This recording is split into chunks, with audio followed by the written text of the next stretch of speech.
muna.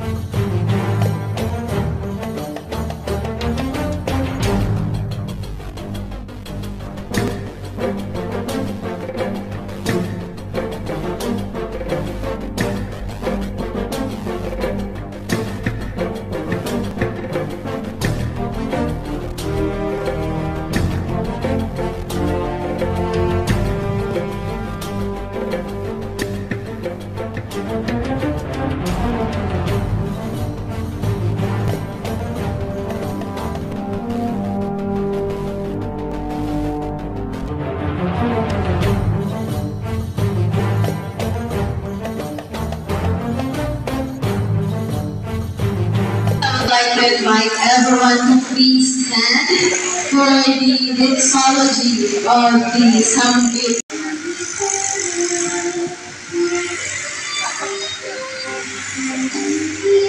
Sinasabi nila na kakasabi daw kasi natin ng resilient tayo mga Pinoy kaya tayo inaabuso ng ating mga politicians. So, let us not dwell into that. Instead, let us dwell on our capacity to push forward any activity na gusto natin, meaningful, impactful, para hindi tayo panghinaan ng loob. And may today's event not only be a requirement. Ang iba kasi sa atin, we feel this is a requirement. May this event be something that could be added up to your portfolio of accomplishments, to your preparations for your professional life. Gusto ko lang i-highlight sa sinabi ni Sir na let us all dwell on our own capacity. May paborito ako ng quotes na ang teacher ta kaya mahilig mag-ibang mga essay. And then minabasa ako naman sa book natin ni Ma'am Diana. Sabi naman, let's be part of the solution and not be the pollution. I would like to announce the arrival of Honorable Lubalan. Pagtapos kong galang sa Satuyang faculty, pamayo ni Dr. Piloso, campus administrator. Sa gabos na niyaon ko niyan, dahil ko na kamusasarok-saroon, kadakol ako niya ng obligasyon. Pero sa pong ito niyan morning, patulog ko pa lang po ini, kasi rin ako Octagon in March, ay gumadumaning mga programa. Pero dakula po ang sakuyang papasalamat dahil ngunit naaga na imbitaran po kita sa sarong pagtiripon na araw kani ang tiyon. Naghahapot ako ang piston. Pangisdaang masagana. Sapat na isda sa bawat pamilya. So, dakulaon po ang pagpasalamat dahil ikaw po kayo ning organisasyon, ikaw kaning grupo, ikaw nag-create kang organisasyon na ini na para ipamati iting sa komunidad si Satuya ning niyo na intensyon.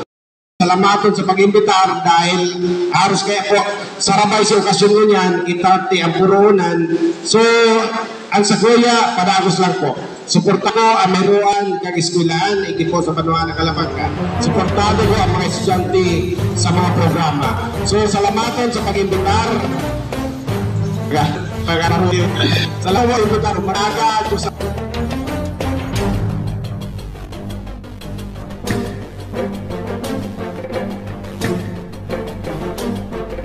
Please raise your right hand for the pledge of commitment.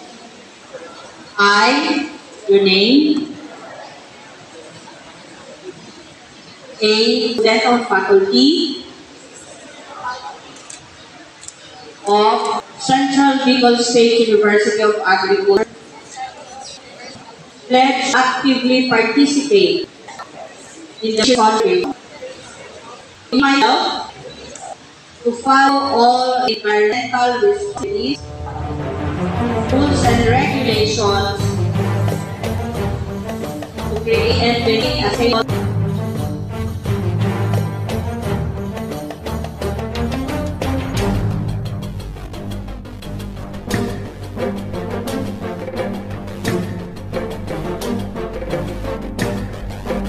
very much and congratulations for your pledge. Thank you so much, Monkey. So, sana all And how about these people at the back? So, ano mo po ang masasabi natin? So, sir, feeling mo sa addition? Okay, mahulog na. And active kayo sa bawin. So far, kamusta ang experience sa day 1? Hello, friend.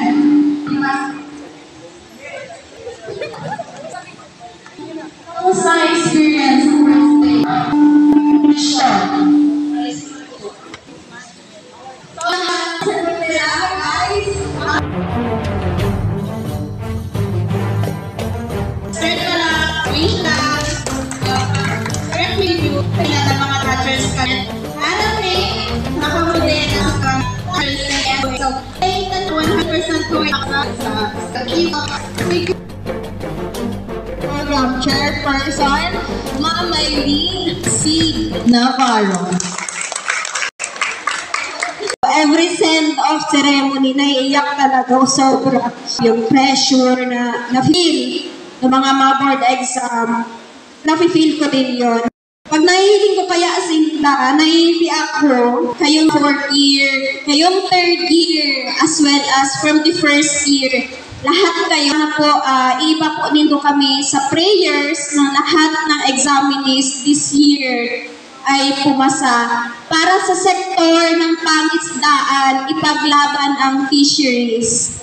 So congratulations to my 22 examinees. Claim ta na 100% board passer ang lahat. And then as well as top-notchers. So thank you so much. Gusto ko i-invite Ignace sa tahaw ang ito yung mga atin, kuya, para sa ating photo. Oh, ayan. So, stand up guys, tapos pag-press kita. Hindi ka ba ilang ma-picture sa stage? So,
Okay, good afternoon.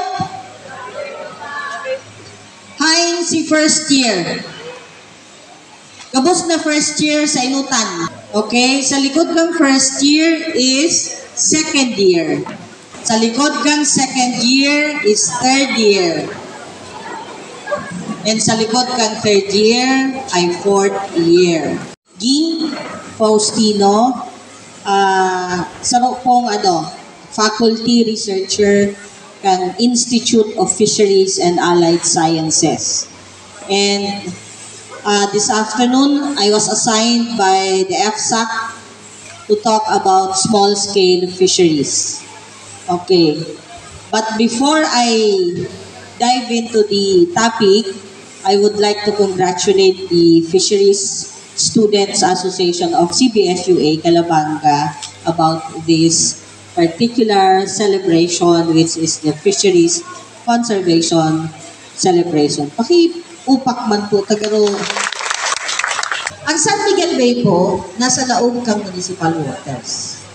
When we speak of, let's go now to small-scale fisheries, ang sabi kang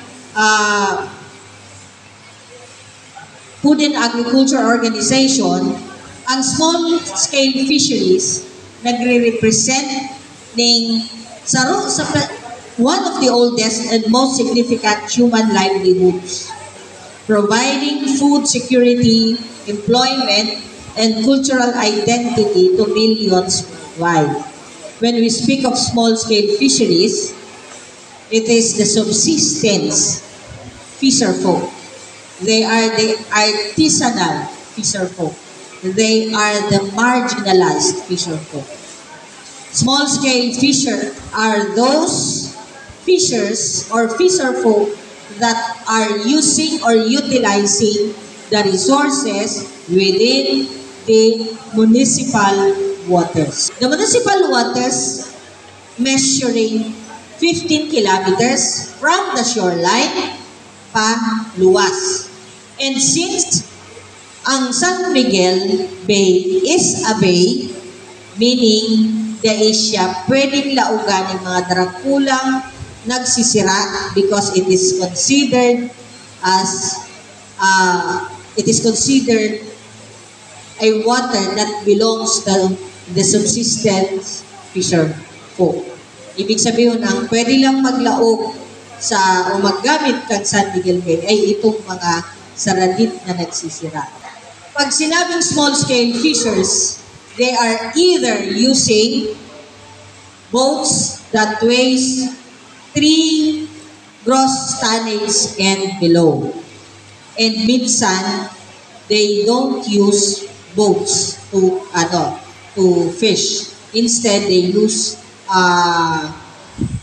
their hands. They use some tools to gather any species that can be gathered in the municipal waters or along the shore. Anong Republic Act ang nagsasabi that municipal waters is 15 kilometers? Yes po.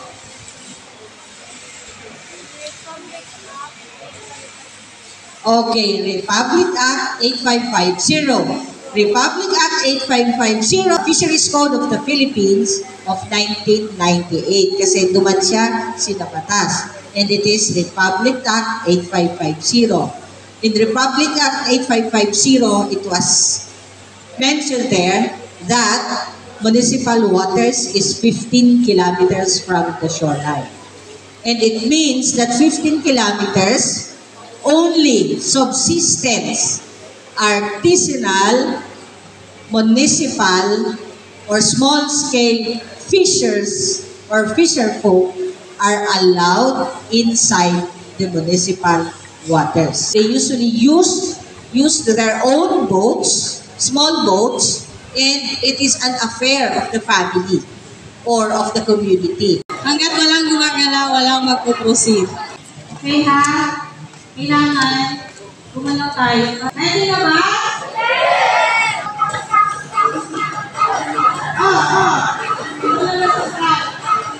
So yung topic na na-assign sa akin is about sustainable aquaculture, concept, issues, and trends. Sa word ng sustainable po, naglalog si Isipis. Itong si pag-conserve, like for sa fishing, si Day go over exploited ang sarong, especially ang sarong species with si papapakinabangan pa ng next generation. Si mamamanage ng maayos ang sarong resources. So yung definition ni Nathaniel is more on environment. Sa sinabi niya pong sustainable, sa mga resources po, which is kung paano siya ma-maintain in a long term. Ano ba yung mga environmental issues of aquaculture? So dito makikita ninyo na yung population ng tao is napakadami na. Nasa 8 billion na po tayo. Increasing yung population natin, di ba? Padami ng padami, and yung ating resources is declining. So, isa sa mga nakikitang solution is through aquaculture. Bakit? Nakakapag-culture ka ng maramihan. In a controlled environment, makakapag-produce ka ng tons of fishes para may pakain po sa mga tao. Ang question lang is yung sustainability na term, di ba? Kasi ang dami-dami pong issues pagdating sa aquaculture. Isa na doon yung introduction ng species.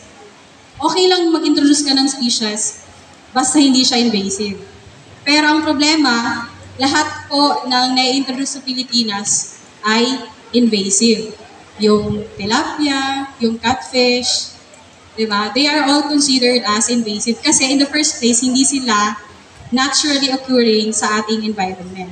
And nadodominate nila yung ating environment. That's why nagiging unsustainable yung ating mga aquaculture. Magiging sustainable lang siya kung pina-follow natin yung course of nature. Ibig sabihin, wala kang i-change doon. Kung ano yung nandun, yun ang i-enhance mo, yun ang palaguin mo, wala kang i-introduce doon sa isang environment. That's how we do sustainability. Kasi pagdating sa aquaculture, hindi lang naman siya about sa fresh water, sa brackish water, sa marine water.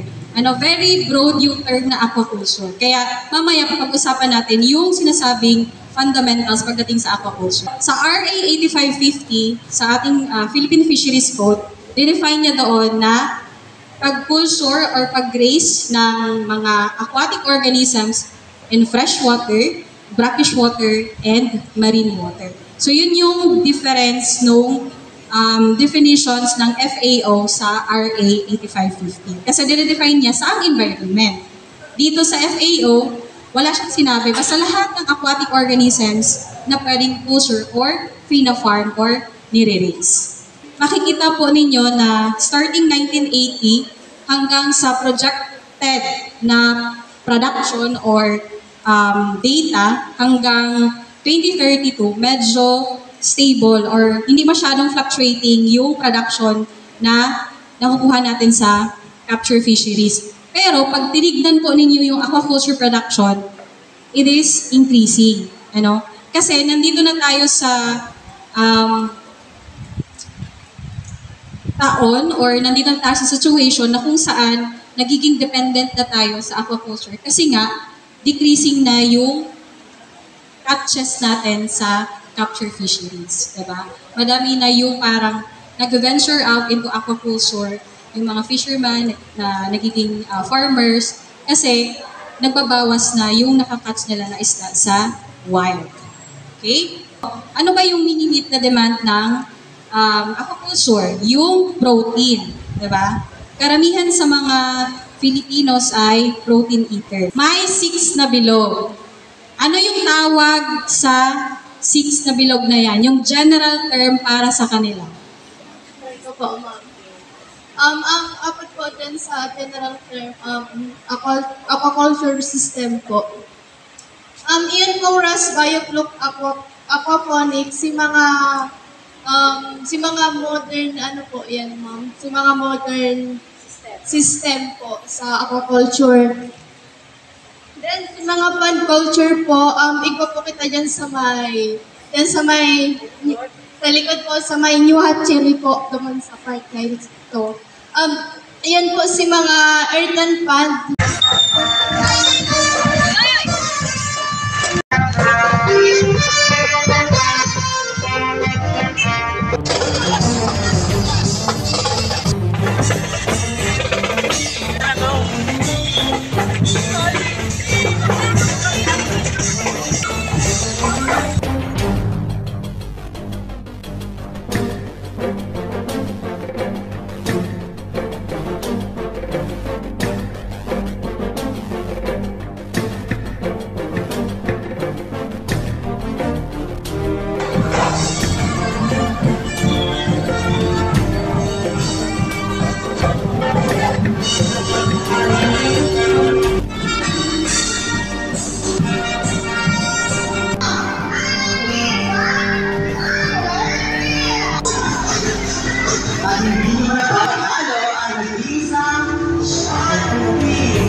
Shark